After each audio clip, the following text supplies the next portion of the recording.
नमस्कार साथियों, गुरुकुल धाम में संस्कृत कक्षा में आपका स्वागत और अभिनंदन और सत्कार करता हूं। आज हम बात करेंगे उच्चारण स्थान और प्रयत्न की।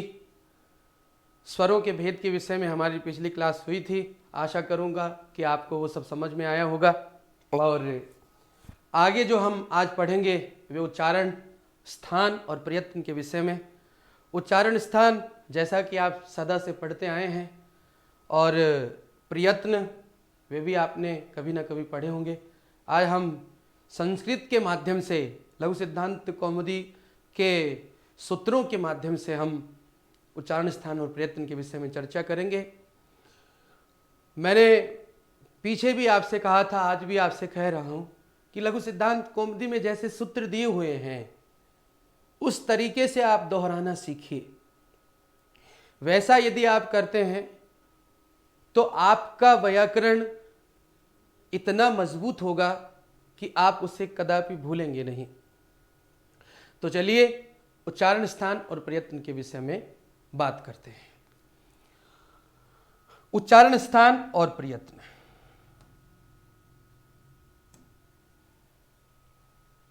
वर्णोच्चारण स्थानानि, यानी वर्णों का उच्चारण स्थान।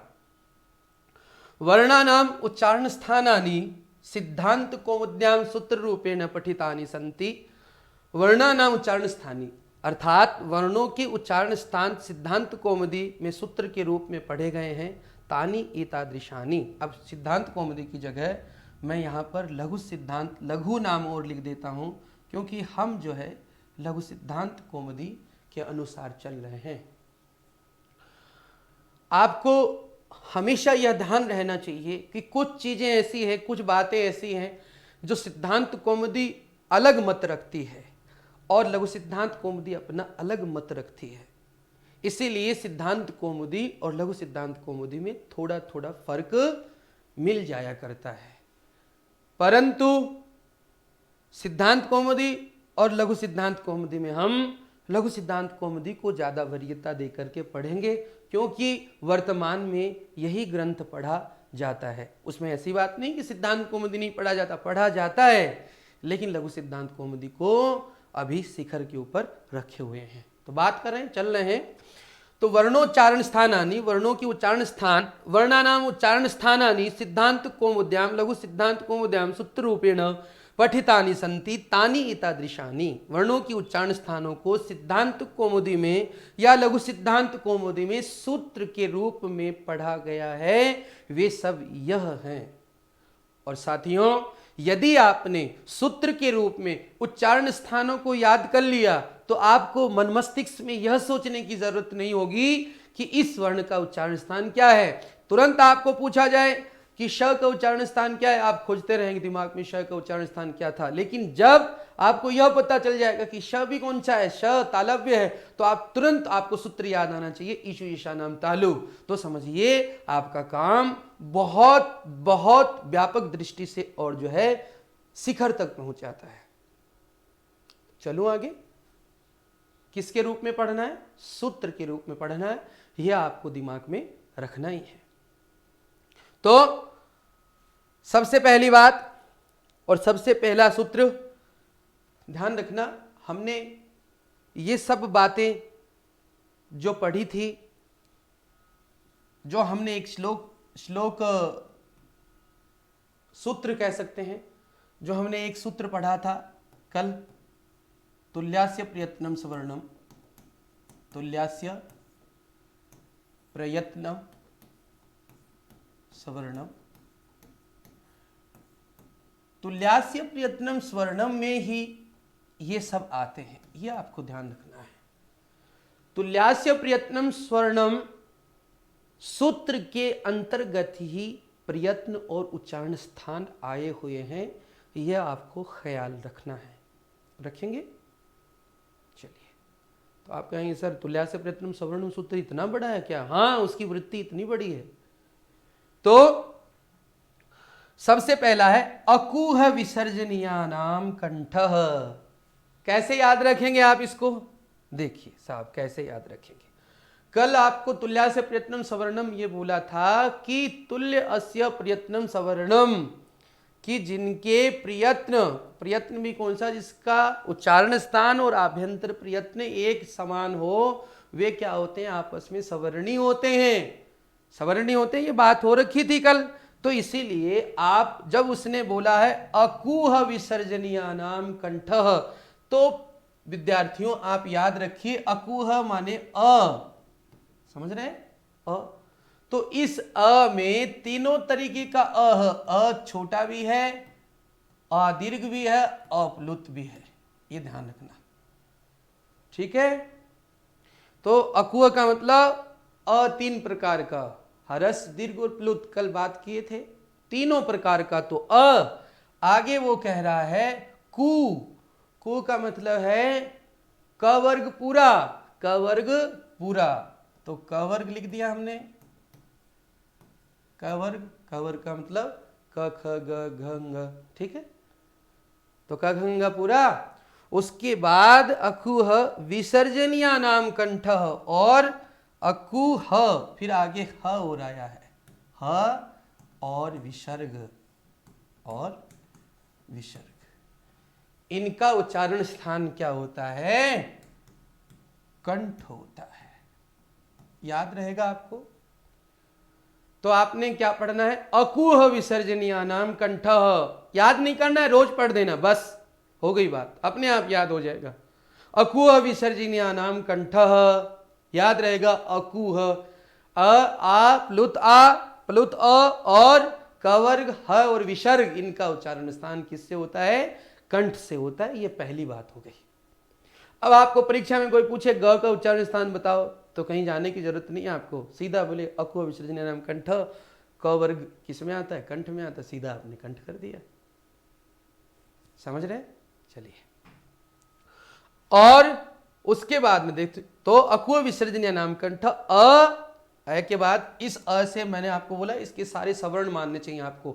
और सवर्ण कहाँ, स्वर्ण में जो है क में आ मिलेगा, का होगा, तो का भी यही मानना, सवर्ण जो होगा, ये बात ध्यान रखनी है आपको, ठीक है।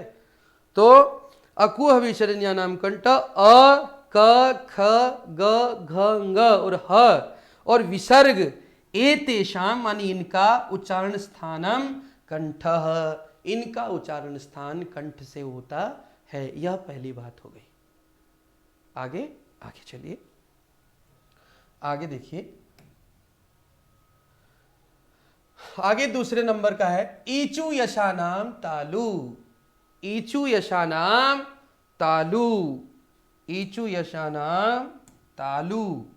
तो इसका मतलब हुआ कि ई भी कौन सा, तीनों प्रकार का ई च छ ज झ य और च हो गया च वर्ग का। और फिर उसने बोला है य बोला है, फिर श बोला है श, और फिर ईचु यशानाम तालु। तो इसका मतलब ये हो गया कि ई च वर्ग पूरा, य और श, इनका उच्चारण स्थान क्या होता है, तालु से होता है। इसीलिए इन सब वर्णों को क्या कहते हैं, तालव्य कहते हैं। क्या कहते हैं, तालव्य कहते हैं। और उन सब का उच्चारण स्थान कंठ से था, तो उनको क्या कहते हैं, कंठ्य कहते हैं। याद रहेगा, याद रहेगा साहब। तीसरा है रीटु रसाणाम मूर्धा, रीटु रसाणाम मूर्धा, री बड़ी री, ट वर्ग पूरा, टू का मतलब पूरा ट वर्ग, ट वर्ग पूरा, र और श, इनका उच्चारण स्थान जो है मूर्धा होता है। इसीलिए इन सब वर्णों को मूर्धन्य कहते हैं। क्या कहते हैं, मूर्धन्य, ठीक। इसके बाद लिखा है लृतु लसानाम दंता, लृतु लसानाम दंता, ली, अब ली बड़ा तो होता नहीं, लेकिन प्लुत तो होता ही है। ली त वर्ग पूरा, फिर ल, फिर स, ठीक है। इनका उच्चारण स्थान किससे होता है, दांतों से होता है। इसीलिए ये क्या कहलाते हैं, दंत्य वर्ण कहलाते हैं। उसके बाद उपुब्धमानीया नाम औष्टौ, उपुब्धमानीया नाम औष्टौ, ऊ, बड़ा ऊ, प वर्ग पूरा और उपध्मानीय। उपध्मानीय जानते हैं आप? पफ। पफ कैसे लिखते हैं? आधा विसर्ग फिर प फिर विसर्ग आधा फिर फ, ये उपध्मानीय वर्ण पफ। इनको कैसे बोलते हैं? पफ। ठीक है, तो ये हो गए उपध्मानीय। ऐसे लिखेंगे प और फ, ये क्या हुआ? उपध्मानीय। इन वर्णों का उच्चारण स्थान किससे होता है? ओष्ठौ मानी होंठ से होता है, होंठ से। ठीक है, ठीक है, चलिए आगे। आगे देखिए, उपध्मानीय नाम ओष्ठौ। फिर छठवां लिखा यम गणना नाम नासिका च, लिखा है य म ङ ण और न, इन एतेषाम, इनका उच्चारण स्थान नासिका अपि अस्ति, नासिका होता है, परंतु एतत् मुखस्थितम उच्चारण स्थानम नास्ति, लेकिन मुख में स्थित इनका उच्चारण स्थान नहीं होता है। अतः स्वर्ण संज्ञार्थकम अस्य चर्चा न क्रियते, इसीलिए स्वर्ण जो है उसकी चर्चा यहां पर नहीं की गई है।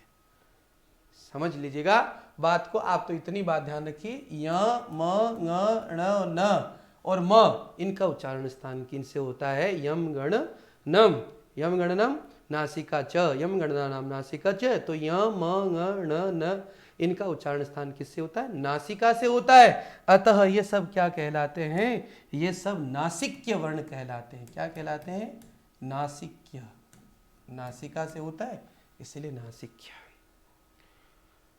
ठीक है, आगे ऐतैतो कंठ तालु, मतलब ऐतैतो का मतलब ए और ऐ, इन दोनों का उच्चारण स्थान कंठ तथा तालु दोनों से होता है।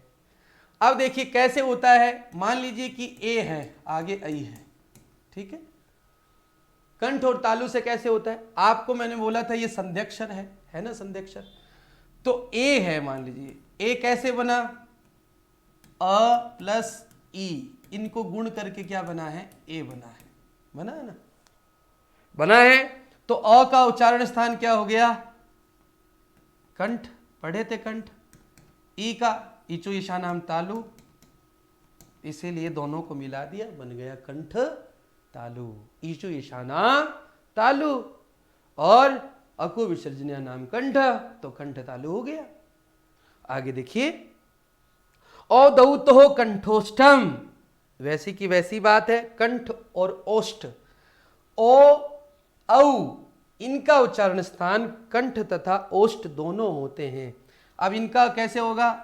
ओ और औ कैसे बना है? मान लीजिए ओ को देखिए, ओ कैसे बना है?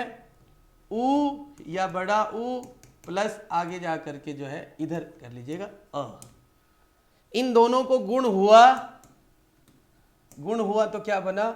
ओ बना, बना ना, कंठोष्ठ बताया उसने। तो अ का उच्चारण स्थान था कंठ, उ का उच्चारण स्थान कौन सा है? उपउद्मानीय नाम औष्ठौ, उपउद्मानीय नाम औष्ठौ बोला है, तो इसीलिए उ का उच्चारण स्थान क्या है? ओष्ठ पहले से है, इसलिए कंठ प्लस ओष्ठ हो गया, बन गया क्या? कंठोष्ठ। ठीक है, कंठ और होंठ दोनों उच्चारण स्थान होते हैं। ठीक है, इनको मिलाकर के हो गया कंठ तालु, इनको बना करके हो गया कंठोष्ठ। आगे चलिए, आगे है, देखिए ये प्रश्न बड़ा मोस्ट प्रश्न है, बार बार पूछा गया है, बार बार पूछते भी हैं, क्योंकि इसके लिए अलग से विधान किया गया है। वकारस्य दंतोष्टम, केवल एक व। देखिए व जब बोलते हैं, ब बोलते हैं, दोनों होठ टकरा जाते हैं, ब। लेकिन व जब बोलते हैं तो व, तो ये होठ का निचला हिस्सा दांतों को छूता है, व। तो व कहीं ब व नहीं हो जाए, या व को बोलते समय ब नहीं बोला जाए, इसीलिए इस अनर्थ से बचने के लिए वैयाकरणों ने क्या किया है? व का उच्चारण स्थान अलग से दिया है, वकारस्य दंतोष्ठम। इसका मतलब व का उच्चारण स्थान दांत और ओष्ठ दोनों से होता है, ये ध्यान रखना। दंतोष्ठम व वर्ण से उच्चारण स्थाने दंता तथा ओष्ठे इति द्वे दो। फिर जिहा मूल्यस्य जिहा मूलम, जिहा मूल्य वर्ण, जिह्वा मूल्य वर्णस्य उच्चारण स्थानम जिह्वा मूलम। जिह्वा मूल्य वर्ण कौन से है ये भी पता होना चाहिए ना, जिह्वा मूल्य किसको कहते हैं। तो जिह्वा मूल्य वर्ण है, उसके लिए लव सिद्धांत कौमुदी कहता है कक्ख इति कक्षाभ्याम, क और ख माने आधे विसर्ग के बाद में या आधे विसर्ग के पहले क और ख आए तो कक्ख इति कक्षाभ्याम प्रागर्ध विसर्ग सदृशः जिह्वा मूल्य। ये जिह्वा मूल वर्ण की परिभाषा है, ठीक है, कि आधे विसर्ग के पहले क और ख आए तो क्या हो जाते हैं, जिह्वा मूल्य वर्ण। कक्ख को क्या बोला है, जिह्वा मूल्य वर्ण।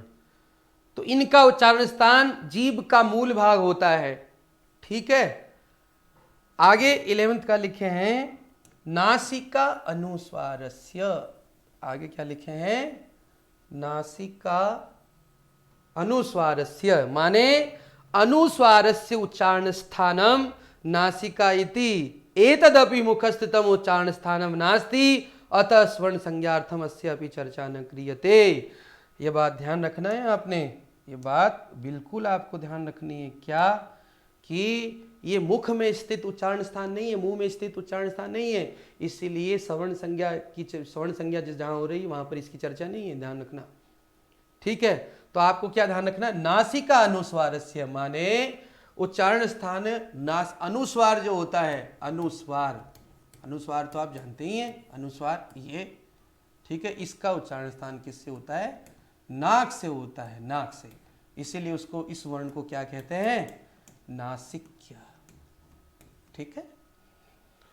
आगे इतनी बात हो गई, ये हो गए अपने उच्चारण स्थान। और जब आपको कोई जब परीक्षा में पूछा जाए उच्चारण स्थान कितने हैं, तो आप बताएंगे उच्चारण स्थान जो है, उच्चारण स्थानानि कति प्रश्न आ जाए मान लीजिए, तो वहां पर आपको लिखना अष्टौ, माने 8 उच्चारण स्थान सिद्धांत कौमुदी ने पढ़ा है। सिद्धांत कौमुदी ने 8 उच्चारण स्थान बताए हैं। चलिएगा अब आगे बात कर रहे हैं प्रयत्न की। किसकी बात कर रहे हैं, प्रयत्न की। साथियों प्रयत्न कोई दूसरी चीज नहीं है, प्रयत्न हम जो रोज जिसकी चर्चा कर रहे हैं, प्रयास, कोशिश या तदबीर उर्दू का शब्द है, तो वो प्रयास कोशिश करना ही क्या कहलाता है, प्रयत्न कहलाता है। उसको यत्नो द्विधा ऐसे कह के लघु सिद्धांत कौमुदी ने उच्चारण किया है। यत्नो द्विधा, प्रयत्न 2 प्रकार के हैं। तो प्रयत्न का मतलब अब क्या है, वर्णों में प्रयत्न क्या होगा, तो क्या होगा कि वर्णों के उच्चारण स्थान में, वर्णों को उच्चारण करते समय आपके जो मुख अवयव हैं, आपके मुख के अंदर जो वोकल कॉर्ड हैं, उनको क्या है, कुछ प्रयास करना पड़ता है। जैसे जीभ तालु को छूती है, जीभ जैसे तालु को छूती है, मूर्धा को छूती है, कंठ अपनी गति करता है। तो ये सब जो मुख के अंदर जो चेष्टा होती है, सीधे सीधे हम क्या कहेंगे, वर्णों को उच्चारण करते समय जो मुख अवयवों के द्वारा जो चेष्टा होती है उसको प्रयत्न कहते हैं। वो कितने प्रकार के होते हैं, 2 प्रकार के। तो सीधा सीधा प्रश्न आपसे करे, मान लीजिए एग्जामिनर सीधा सीधा प्रश्न आपसे करे, यत्नः कति कतिविध, ऐसे कह दे मान लीजिए, सीधा सीधा प्रश्न करे तो आपको लिखना है द्विविध, दो प्रकार का। कौन सा दो प्रकार? वो प्रकार है, देखिए यहां भी आप पढ़ सकते हैं, यहां भी पठित किया गया है, लिखा हुआ है,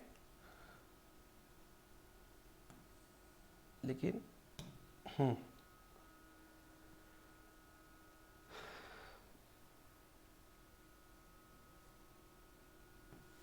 यहां बीच में से लिया गया है कुछ, मैं थोड़ा शुरू से बताता हूं आपको। यत्न गतिविध, दो प्रकार के यत्न हो गए। दो प्रकार के यत्नों में आपने पहला क्या किया? पहला आपने करना है आभ्यंतर, याद रखिए प्रयत्न भी आ सकता है, आभ्यंतर प्रयत्न। दूसरा है बाह्य प्रयत्न, ठीक है, प्रयत्न।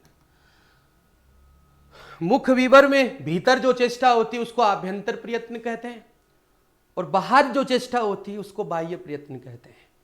आभ्यंतर प्रयत्नों की संख्या है 5, लघु सिद्धांत कौमुदी के अनुसार 5 और भट्टोजी दीक्षित के अनुसार 4, मानी सिद्धांत कौमुदी के अनुसार 4। ये भी ध्यान रखना, सिद्धांत कौमुदी के अनुसार आभ्यंतर प्रयत्न है 4 और लघु सिद्धांत कौमुदी के अनुसार है 5।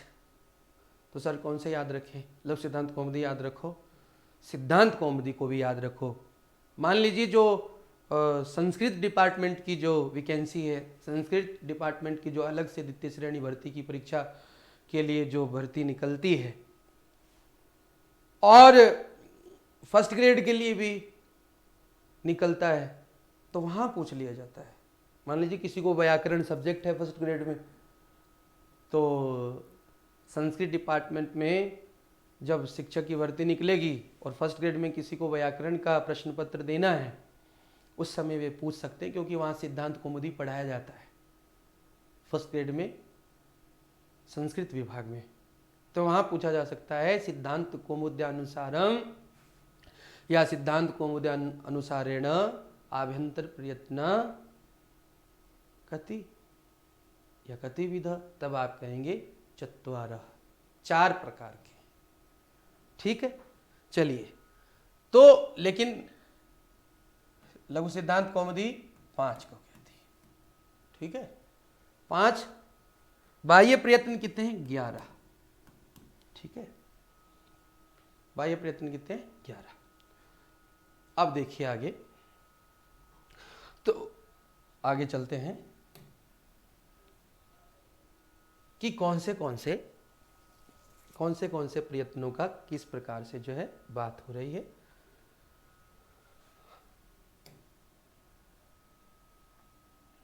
हाँ, 5 की बात है तो आपको 5 ही बताया जाएगा। देखिए, सबसे पहली बात तो हमने व्यंजनों की कोई भी बात नहीं करी। हम पहले आभ्यंतर प्रयत्नों को समझने से पहले थोड़ा सा व्यंजन की थोड़ी सी हल्की सी चर्चा करते हैं। क्या कि मान लीजिए हमारे पास में सबसे पहले व्यंजन कौन सा? क वर्ग है। मान लीजिए क वर्ग है, च वर्ग है, ट वर्ग है, त वर्ग है और प वर्ग है। समझ रहे हैं? उसको एक साथ मिलाकर के व्याकरण शास्त्र के रचनाकारों ने कु, चु, टू, तू, पू बोला है। कु, चु, टू, तू, पू कह के संबोधित किया है। किसको?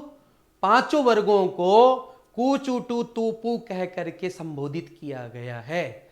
और ध्यान रखना, कु, चु, टू, तू, पू ये जो 5 वर्ग हैं ये उदित संज्ञक हैं। क्या हैं? उदित संज्ञक।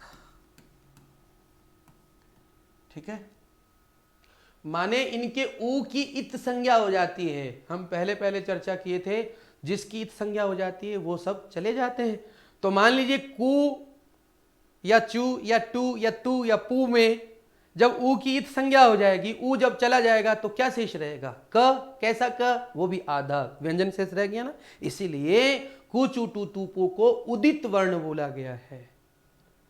ठीक है, आपको पूछ ले उदित वर्णा कति, समझ रहे हैं? या कह दे कि उदिता के तो कु चुटु तुपु एते उदिता। कु चुटु तुपु जो है वो उदित है। याद रहेगा, आपको पूछ लिया जाता है कई कई बार, ठीक। और इन्हीं 25 व्यंजनों को, 25 हो गए ना, क वर्ग में 5, च वर्ग में 5, ट वर्ग में 5, त वर्ग में 5 और प वर्ग में 5, इन 25 व्यंजनों को स्पर्श की संज्ञा दी गई है। बात को समझिएगा, बात को समझने की कोशिश करिएगा कि जो ये 25 व्यंजन हैं, 25 व्यंजनों को, 25 व्यंजन कौन से? क वर्ग, च वर्ग,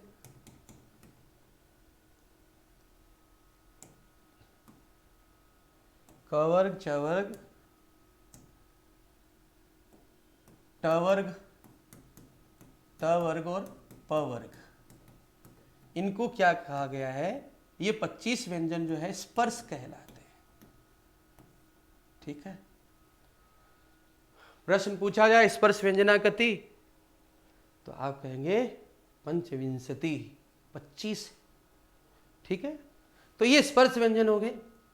उसके बाद में मान लीजिए य, व, र, ल, इनको कहा गया अंतस्थ। इनको क्या कहा गया है? अंतस्थ व्यंजन। सीधा पूछे अंतस्थ व्यंजन कितने? 4। फिर ऊष्म व्यंजन बोला गया है, ऊष्म व्यंजन, तो वो कौन से हैं? श, श, स और ह, इनको क्या बोला गया है? ऊष्म व्यंजन बोला गया है। ध्यान रखिएगा। कुचुटु तुपु स्पर्श व्यंजन है, स्पर्श व्यंजन है। यवरल अंतस्थ व्यंजन है। श, श, स, श और ह जो है ये ऊष्म व्यंजन है। याद रहेगा, याद रहेगा। आगे देखिए, तो अपन बात कर रहे थे आभ्यंतर प्रयत्न की, आभ्यंतर प्रयत्न की बात कर रहे थे। अब आपको सीधा सीधा प्रश्न वहां से लिया जाता है कि कौन से व्यंजन का आभ्यंतर प्रयत्न कौन सा होता है। तो सबसे पहले बात आती है, सूत्र लिखा हुआ स्पृष्टम प्रयत्नम स्पर्शानाम। प्रयत्न ये गलत लिखा हुआ, ध्यान रखना। प्रयत्न वैसे ही लिखा जाता है, प्रयत्नम ऐसे। स्पृष्टम प्रयत्नम स्पर्शानाम, स्पर्श की बात आ गई ना। स्पर्श व्यंजन अभी आपको मैंने बताया था कि स्पर्श व्यंजन जो है ना वो 25 होते हैं, ठीक। तो उन्होंने कहा है कि सर्वेषां वर्गीय व्यंजनानाम आभ्यंतर प्रयत्न स्पृष्ट इति स्वीक्रियते। कहने का मतलब जो 25 व्यंजन है, स्पर्श व्यंजन 25, ठीक है, इनका आभ्यंतर प्रयत्न क्या होगा? स्पृष्ट। ये पहले नंबर का स्पृष्ट। आपको मान लीजिए वर्ण दे दे क ख ग घ, या बीच में से दे दे च छ, इनका अभ्यंतर प्रयत्न बताओ, सोचना नहीं है, स्पृष्ट।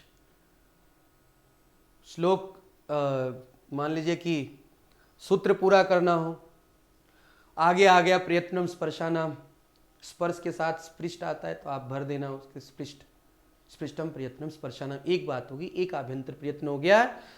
25 जो स्पर्श व्यंजन है उनका आभ्यंतर प्रयत्न क्या होता है? स्पृष्ट होता है। दूसरा ईसद स्पृष्टम अंतस्थानम। अभी बात किए थे कि अंतस्थ व्यंजन य व र ल, य व र ल, इनका जो य व र ल, य व र ल, इनका, इन वर्णों का आभ्यंतर प्रयत्न जो है ईसद स्पृष्ट कहलाता है। तो दूसरा अपना आभ्यंतर प्रयत्न क्या हो गया? ईसद स्पृष्ट, ठीक है, ये 2 नंबर। फिर आगे बोले हैं ईसद विवृतम ऊष्मणाम। ईसद विवृतम ऊष्मणाम, ऊष्म जो व्यंजन है, ऊष्म वर्णानाम आभ्यंतर प्रयत्नम ईसद विवृतम स्वीक्रियते। ऊष्म जो व्यंजन है श, श, स, स और ह, ठीक है। श श स और ह का उच्चारण कहाँ गए विपरीत, लिखा नहीं, लिख देता हूँ।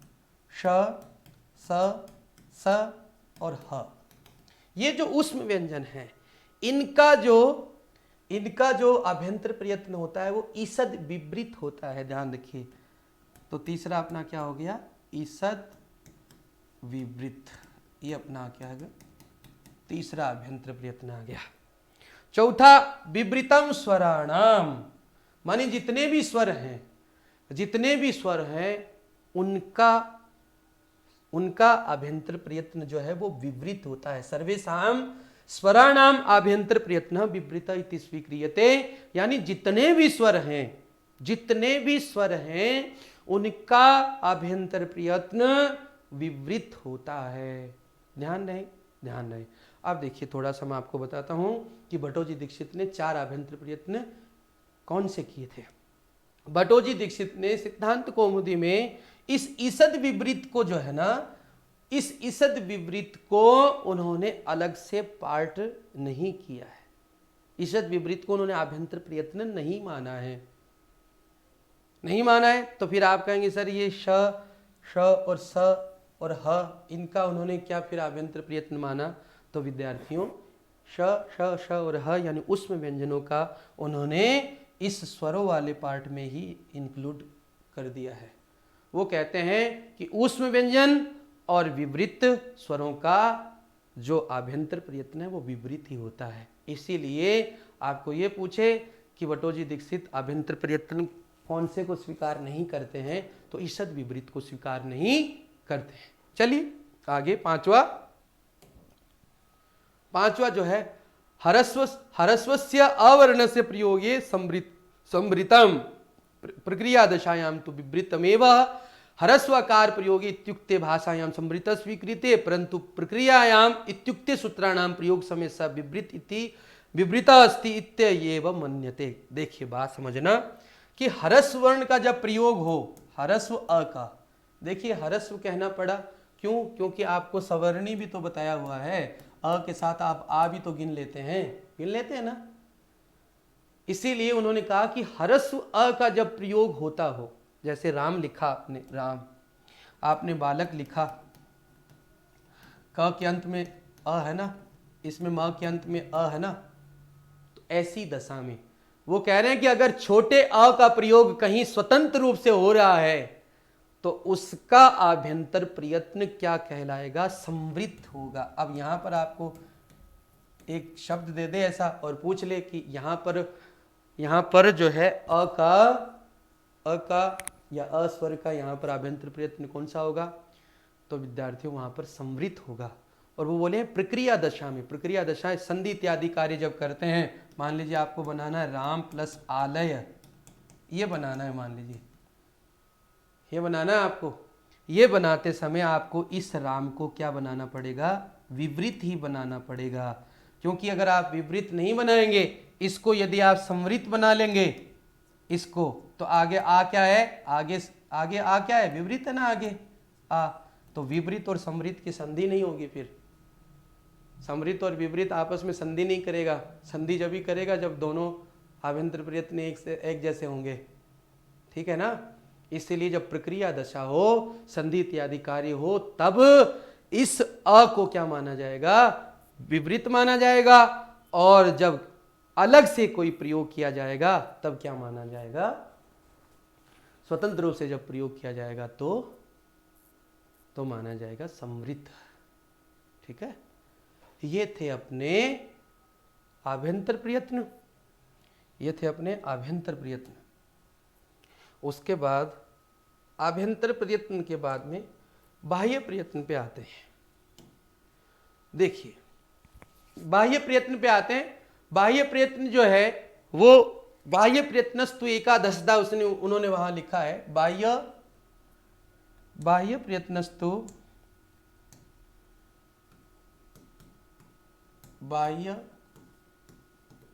प्रयत्नस्तु एकादशधा,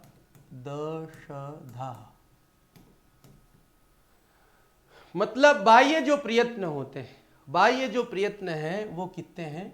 11 यानी एकादश।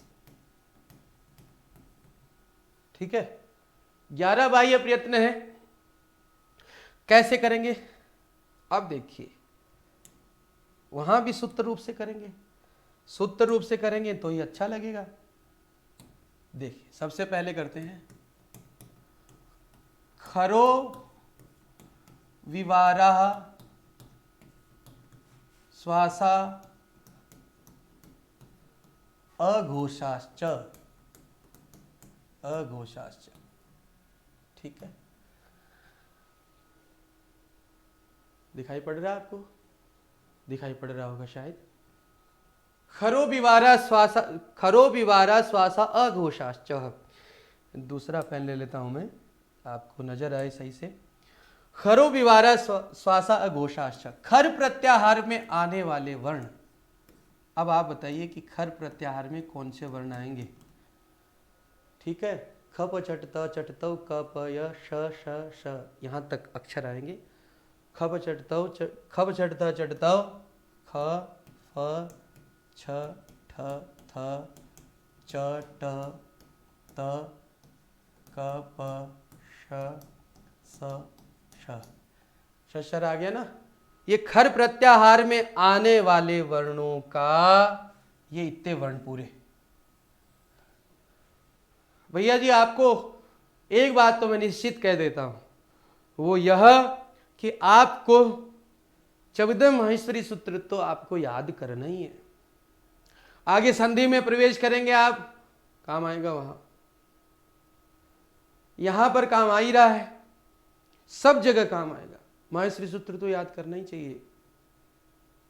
तो खर प्रत्याहार में आने वाले वर्णों का बाह्य प्रयत्न विवार, विवार, श्वास और अघोष होता है। ठीक है, तो कितने हो गए? 3 हो गए ना? ये 3 खर प्रत्याहार के साथ 3 बाह्य प्रयत्न जुड़ गए, विवार, श्वास और अघोष। आगे आगे है खरो विवारा श्वासा घोषाश्च हस स्वारा नादा घोषाश्च, हस स्वारा नादा घोषाश्च। बात करते हैं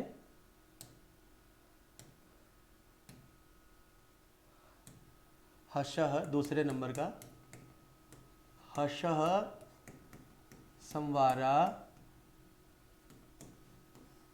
नादा घोषाश्च। ये इसका मतलब क्या हुआ? हर्ष प्रत्याहार में आने वाले वर्ण। हर्ष प्रत्याहार में आप क्या आएगा? हय वरट से लेकर के जब गणदश तक आएगा। हय वरट लण यम गणनम जब गण, हय वरट लण यम गणनम जवया घटदश जब गडदश, यहां तक।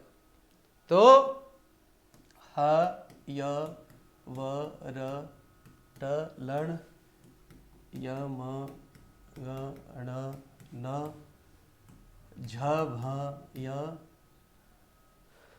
झभय झभय घटदश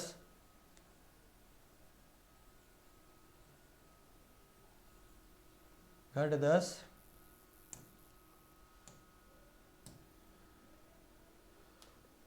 झभय घटदश, तो घ ढ दश जब गणदश जब ग ड द, ये इतने वर्ण आ गए।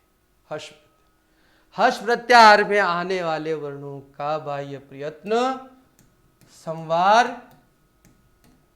नाद तथा घोष होता है।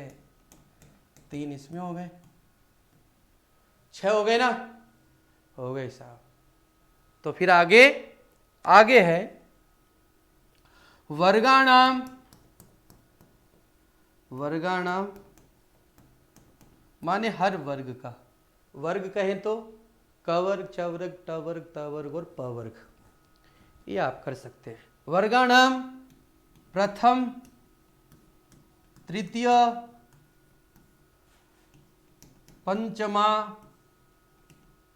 पंचमास वर्गाणाम प्रथम तृतीय पंचमास चाल प्राणा। क्या कह रहा है ये कि हर वर्ग का, कोई भी वर्ग हो, उसका पहला, उसका तीसरा और उसका पांचवा वर्ण प्लस आगे पंचमास यणस चाल प्राणा होगा। पंचमास पंचम यणस, आगे यण हो रहेगा, यणस चाल प्राणा। यण और बोलना है। यण का मतलब य व र ल। इनका जो है बाह्य प्रयत्न जो वो अल्प प्राण होता है, अल्प प्राण होता है। कितने हो गए? 7। वर्गाणाम प्रथम तृतीय पंचम यणस चाल प्राणा। ठीक है, 7 हो गए ना। अब वर्गाणाम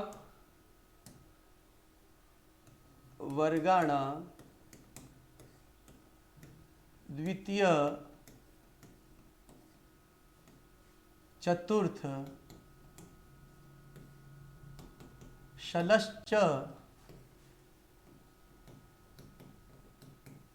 महाप्राणा। ठीक है, हर वर्ग का दूसरा, चौथा और शल प्रत्याहार। शल प्रत्याहार में आएगा श, स और ह।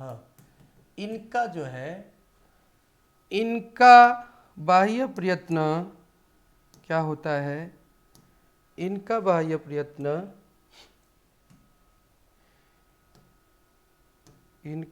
प्रयत्न महाप्राण होता है, महाप्राण। ठीक है, ठीक है। तो कितने हो गए? 8 हो गए ना। अब हमने एक बात की थी, जब हमने स्वरों के भेद पढ़े थे, तब उच्चैरुदात्तः निचेरनुदात्तः समाहार स्वरितः। ठीक है, तो उच्चैरुदात्तः निचैरनुदात्तः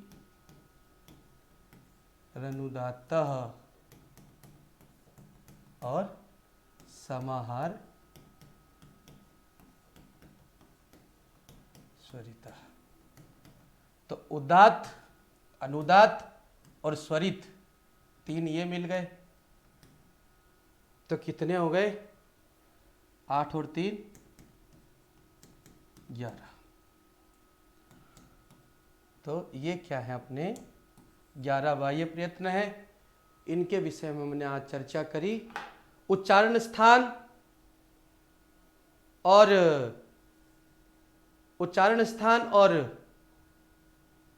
हमने उच्चारण स्थान तथा हमने प्रयत्न के विषय में चर्चा की। उच्चारण स्थानों को हमने सूत्र के माध्यम से पढ़ा और विभिन्न तरीके के सूत्रों से हमने आभ्यंतर प्रयत्न और बाह्य प्रयत्नों को भी पढ़ा, सूत्रों के अनुसार पढ़ा। बार बार सूत्र इसलिए बोलता हूँ, ऐसा मैं इसलिए कहता हूँ क्योंकि सूत्र की तरीके से पढ़ा हुआ कोई भी व्यक्ति सूत्रों के अनुसार कोई भी व्याकरण जो पढ़ता है वह कभी भूलता नहीं है और वह सदा के लिए स्थायी हो जाती है। आशा कर रहा हूँ आपको उच्चारण स्थान तथा प्रयत्न दोनों ही बहुत अच्छे तरीके से समझ में आए होंगे। यदि इनसे जुड़े हुए किसी भी तरीके के सवाल, किसी भी तरीके की शंका आपके हृदय में चल रही हो तो आप कमेंट बॉक्स में ज़रूर लिख करके हमें अवगत कराएं। हम आपको बेहतर सेवा देने के लिए तत्पर रहेंगे।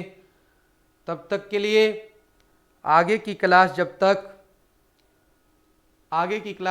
हो, आगे की क्लास में हम जब भी आपके सामने उपस्थित रहेंगे नई पाठ्य वस्तु, नई पाठ्य सामग्री के साथ। तब तक के लिए जय हिंद, जय भारत, जय तु संस्कृतम, जय तु भारतम। नमस्कार।